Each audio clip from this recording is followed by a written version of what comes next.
Among Jim Harbaugh's favorite buzz phrases is enthusiasm unknown to man, and that is what the Michigan Wolverines have been playing with as of late. Anthony Bellino, always enthusiastic, joins us now. You see him every morning right here on BCSN at the X's and Bros Show. Anthony, thank you for spending some time with us tonight.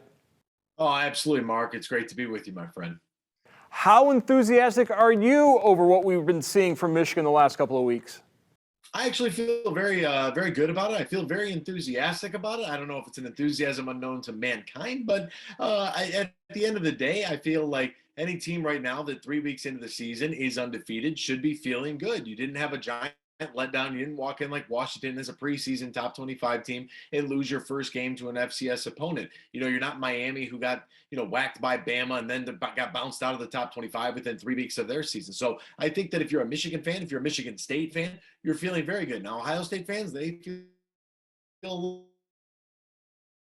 bit different right now, and that's okay. And it's sort of disappointment. But I think that any team right now that is 3-0, no matter who you played or how you played them, you're undefeated. Week 4 is almost upon us. The weeks are starting to turn over so quickly. And you look at it, I know some people want to discount the fact that Michigan beat Western Michigan and Northern Illinois and that Washington team I mentioned earlier, which is fine. So maybe Michigan claims a MAC championship this year. I don't really know, but you had to beat those teams to get to 3-0, to get to the point that you are at right now. You have to play the game that is in front of you. Play the schedule. The opponents are scheduled years in advance. You never know when you're going to catch a hot hand and a team out of the MAC that might surprise some people. I mean, look at what Toledo was able to do 2 weeks ago on the road to Notre Dame.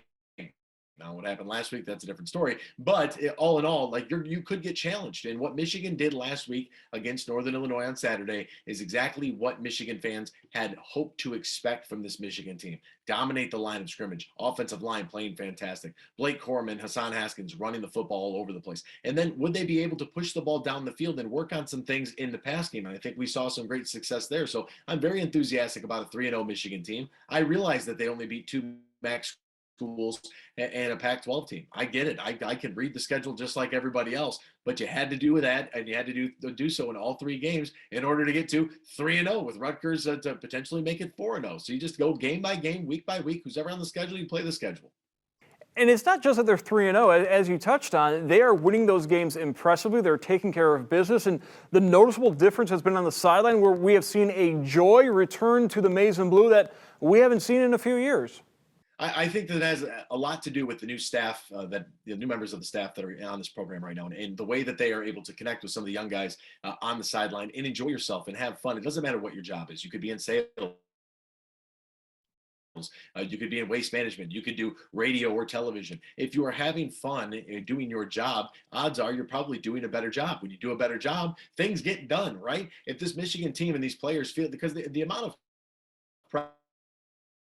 pressure, Ohio State, USC, Alabama, the expectation is there. Now, if you go to Alabama or Ohio State, the expectation might be a little bit more realistic than a Texas, a USC, or a Michigan, but the expectation is all the same.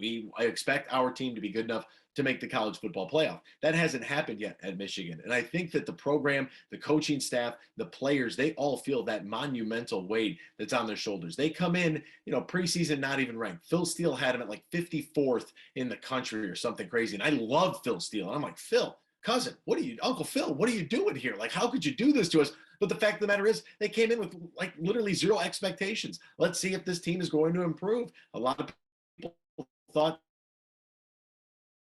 you got past Washington. People said, well, I mean, if you get past that Washington game, guess what? They were able to do it. They didn't have to throw the ball against them. They beat the other 2 teams that they were supposed to. They did it in the form and the fashion that Michigan fans expect them to beat a team of that caliber. So yeah, I'm feeling enthusiastic. The sidelines are having fun. I think Michigan fans are having fun as well. And another guy having a lot of fun is Blake Corum, the sophomore running back out of Virginia, who has been a bright spot, a bright shining star, if you will, for Michigan so far this season, as he is putting up some impressive numbers and leading that very potent rushing attack.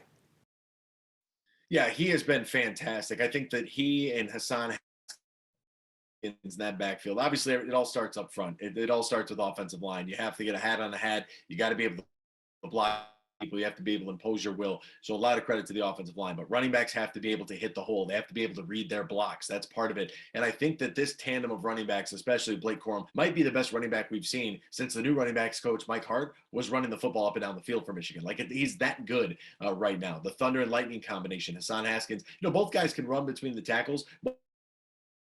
Both guys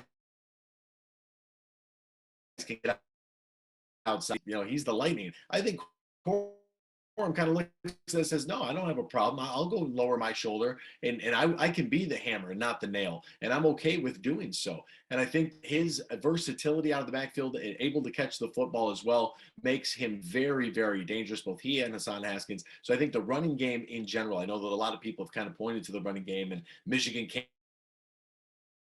You don't need to throw the football. I know the pass game is attractive and it looks very, very good against Northern Illinois, but it all starts with being able to establish the run. And finally, this Michigan team looks like they can actually run the football. Yes, the defenses aren't they're not Alabama. You didn't have to play Florida. I get that, but at the same time, you did what you were supposed to do. That's run all up and down the field on the opponent.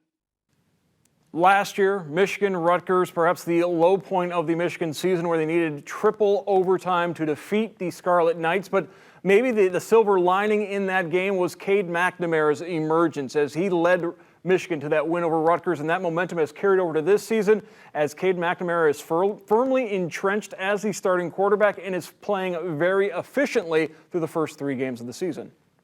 Yeah, I really think that Rutgers game in triple overtime, that's, talk about a microcosm of the season. If you need 3 overtimes to beat Rutgers, you're probably in some trouble, especially with all the hype that was going into last year once we finally decided that we were going to be able to play football. But you look at this, you look at the quarterback position, and Cade McNamara has done exactly what he's supposed to do. I don't like to use the term game manager because I think that every quarterback is managing the game. They're the only player on the field that touches the football every single snap of every single possession. So they have to be able to execute whatever the game plan might be. And if that's to throw the ball,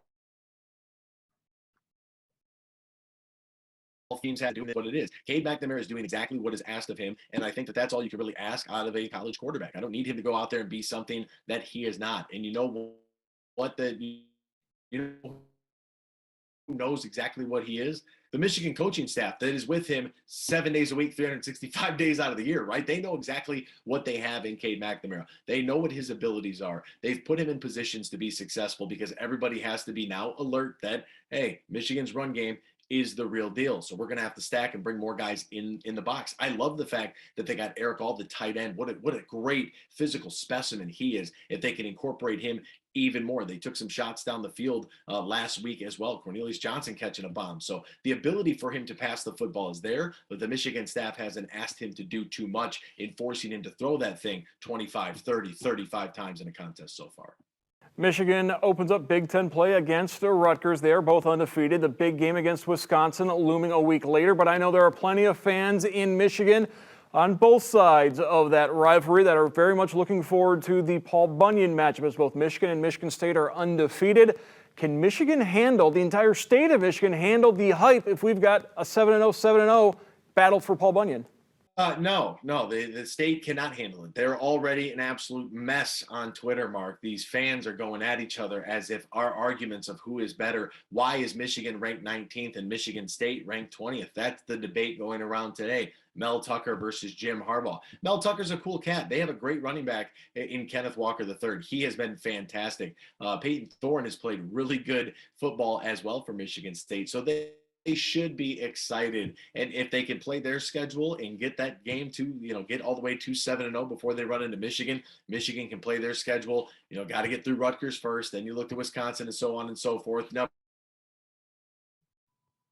we're looking at everybody, but that battle for Paul Bunyan and East Lansing, I pray that both teams can make it there at 7-0 because the state of Michigan will implode. It's something that's very unique to Michigan in comparison to the state of Ohio because there isn't another Power 5 team in Ohio. Not yet, at least. We'll see what Cincinnati and the Big 12 have up their sleeve. But even still, the state of Ohio is all Ohio State, right? No matter where you grow up, where you go to school at. I went to Bowling Green, you'd see Ohio State gear. You go to Toledo's campus, you see Ohio State gear. At the end of the day, if you are a child growing up in Ohio, you love football and you root for the Buckeyes. And that's just That is just the religious aspect of Ohio State football. It's not necessarily the same in Michigan. There, I don't believe, and I've seen it. I've seen it on both sides. I don't believe the same sort of vigorous passion exists in Michigan when it comes to football. That could change, and I think that both Michigan and Michigan State being good is not only good for the Big Ten Conference, but also very good for high school football in the state of Michigan. It makes the recruiting battle something that the state of Ohio doesn't have, because you're not, Ohio State isn't necessarily recruiting against Cincinnati. Michigan is recruiting against Michigan State in the north. They're recruiting to, I guess it's a little bit northwest, Ohio State to the south, Notre Dame to the west. Like the recruiting circle, triangle, square, whatever, is very, very challenging here. And I think that it's good for all parties if both can be undefeated leading into the game. And no, the state of Michigan cannot handle that whatsoever. And that's why I love it, Mark. Bring me the chaos. Rutgers likes to boast that it is the birthplace of college football. The very first time they beat Michigan, they played Michigan, they beat Michigan, which was that first meeting when they joined the Big Ten Conference. Since then, it's been all maize and blue in the series. Any reason to think that trend will not continue on Saturday?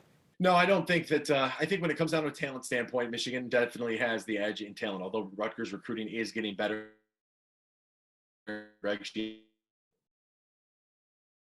Football as a whole, that should send him back to Rutgers to make that program relevant again, because there's a lot of talent on the Eastern Seaboard and a lot of talent there in New Jersey, and Rutgers being the State College of New Jersey, the birthplace of football, they should carry that with a little bit of pride, a little tradition. They are 3-0, so I'll give the Scarlet Knights credit for the same thing I'm giving Michigan and Michigan State credit for. You are playing your schedule and you're beating teams. They beat Temple 61-14. They beat Syracuse on the road 17-7, and they came back home and played Delaware and beat them to, like a bloody pulp, 45-13.